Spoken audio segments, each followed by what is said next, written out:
first one of the night. Yeah, the first one. A floating bird. Floating bird. It looks like a bird right there, yeah. True. A little crow.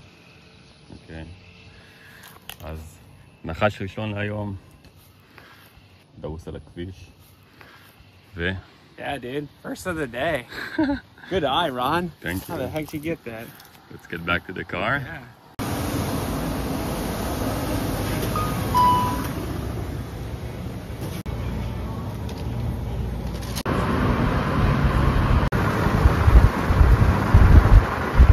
שלום לכולם, היום אני ואנדרו יוצאים לכיוון בלינג. זה כביש שמחבר בין מזרח למערב טיואן. אין לה כמעט מכוניות במהלך היום, בטח שלא במהלך הלילה. דבר שני, יצאנו היום די מוקדם, בתקווה לנסות ולתפור גם איזה די הייקינג לפני השקיעה. עכשיו עצרנו בכפר לאבוריג'ינים, לוקחים עוד משהו קטן בסבן וממשיכים.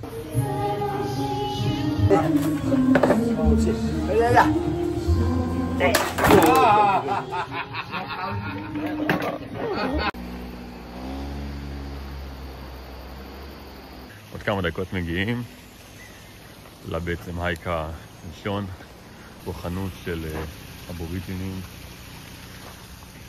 וזהו, נמשיך. Wow. Look at that. It's right there. Let's go away. וכמו תמיד שמטפסים לגובה, הערפל מתחיל.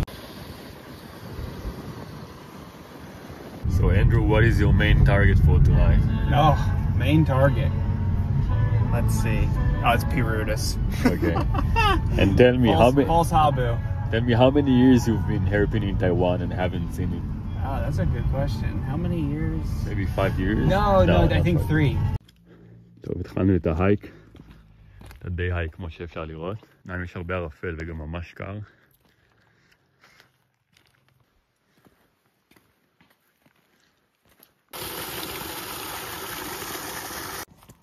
מה זה החור הזה? בוא נראה. Tell me when to hit the lip. Ready? זה כל כך עמוק. So deep. Yeah, dude, it's a bear It's den. maybe hard to see on camera, but maybe like 10 meters. Yeah, at least Something 30 like that. feet. Yeah. That's clocking in at 10 meters.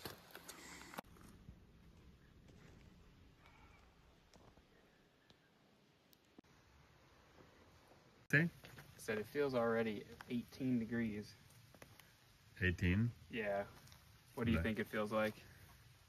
I think it's colder. Right? Colder than 18? Yeah, I think it Fuck, is. I I think we just feel it's warmer because we are walking for like an hour. I hope not.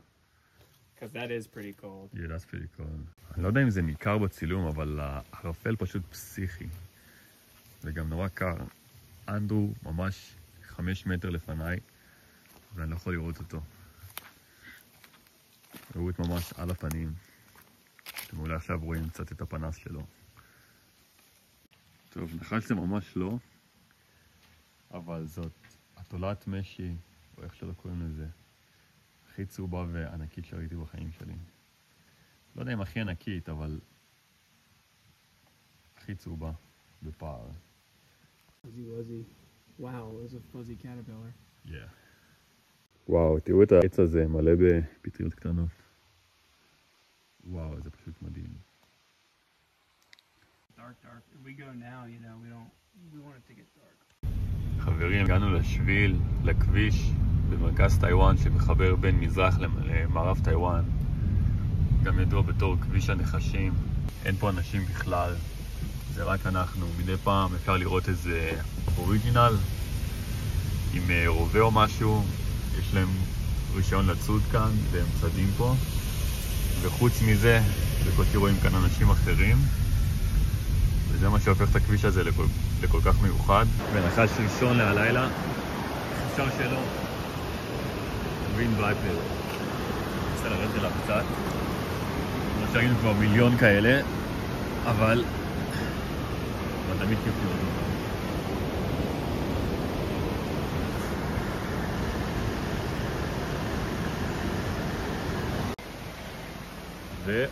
ועוד גרין וייפר.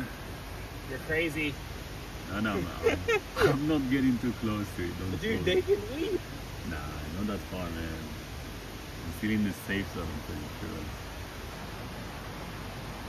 הנה הגרין וייפר, פעם ראשונה מזווית. He's got a big stomach. You think so? I think so. Yeah? His midsection is real nice. I think he just ate, man. למרות שראינו את הנחש הזה כבר כל כך הרבה פעמים, תמיד כיף לראות אותו.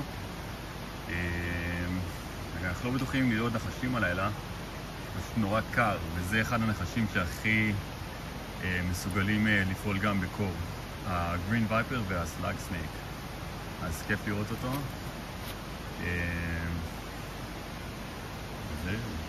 Wow, yeah, that's a beautiful one. Yeah, that's a pretty nice one. Nice. It's coming into me, so I'm just gonna. Go ahead, just drop the stick. I'm just gonna drop the stick one moment. And that's it.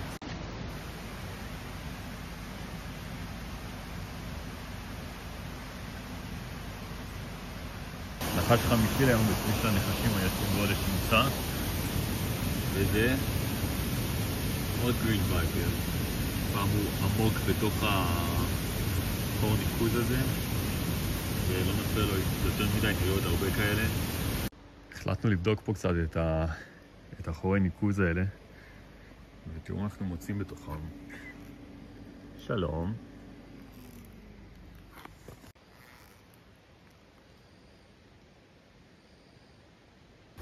אני יודע מה אתם חושבים, זה לא נחש, זה בעצם עלוקה. עלוקה באורך של 30 סנטימטר, אבל עדיין עלוקה. אפשר לראות שהראש שלה כמו מין פטיש כזה. מרחוק אפשר באמת לחשוב שזה נחש, אבל לא ולא. זה לא נחש. יש לנו כאן יונק שנקרא פרט באצ'ר, שזה גם היונק עם הכי הרבה כלבת בטיוואן. ומה זה יכול להיות? כמובן שמיס וייפר שישי לערב. הנחש היחיד שאנחנו רואים היום בינתיים, כנראה שקם ליד השאר הנחשים. Can you explain us? I'm on the gun, and the What? gun is I got 2 flashlights, and I'm driving down a road, and I'm checking the left for snakes. אנחנו עכשיו יורדים מההר, זה ייקח לנו עוד איזה שעתיים של נסיעה בערך, אנחנו עמוק בתוך הערים של טיוואן. זהו, ראינו 7 גרין וייפר, וזה נחש שאנחנו רואים אותו כל הזמן. ידענו שהולך להיות קר, לא חושב שיהיה כל כך קר, וזה פשוט משאיר את רוב הנחשים בתוך המחילות שלהם, בתוך המחבואים שלהם, וזהו.